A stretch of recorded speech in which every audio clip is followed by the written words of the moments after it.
नाही मला कालही मी ते अनेक चॅनल्सवरती पाहिली. जगदाळे कुटुंबाचे अनेक वेळा माझेही संबंध येतात पुण्यामुळे. अतिशय हुशार ती मुलगी आहे, कर्तृत्ववान लेक आहे. ज्या पद्धतीने तिच्या वडिलांची जेव्हा हत्या झाली, ज्या पद्धतीने ती मुलगी वागली, हे तर मी कधीच विसरणार. म्हणजे हिंमत लागते तसं एवढी जबाबदारी घ्यायला आईची, तिच्या मावशीची, ज्या पद्धतीने ती सगळं स्वतःला तिने होल्ड केलं, लोकांना मदत केली.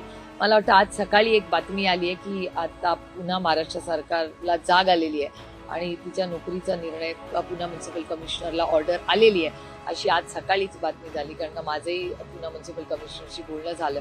त्यांनी सांगितलं की आता GAD कडून काहीतरी ऑर्डर आली आहे. मग एक आठवडा असू, जर एक आठवड्यात त्या मुलीला न्याय मिळाला नाही तर तिच्यासाठी आंदोलन करायची जबाबदारी मी स्वतः राष्ट्रवादीने पहिल्यांदा मागणी केली होती की शहीदांचा दर्जा द्या सगळ्यांना. इतरही जे पहलगाममधले बरेचसे 6 जण आहेत महाराष्ट्रातले, सगळ्यांकडे दुर्लक्ष झालेले आहे. किमान जगदाळेंचा मुद्दा आला नाही, जगदाळेंचा नाही. हे दुर्दैव आहे की पेहलगामचा अटॅकच लोक विचारले, ते ऑपरेशन सिंदूर मध्येच पुढे पुढे गेले.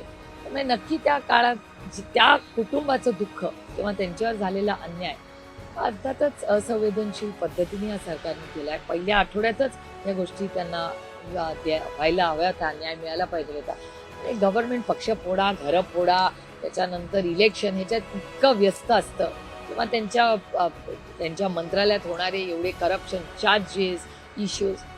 दुर्दैव आहे की गेले एवढा मोठा मॅन्डेट महाराष्ट्राच्या मायबाप जनतेने त्यांना दिलं, त्या मानाने त्या जनतेला तेवढा न्याय मिळाला.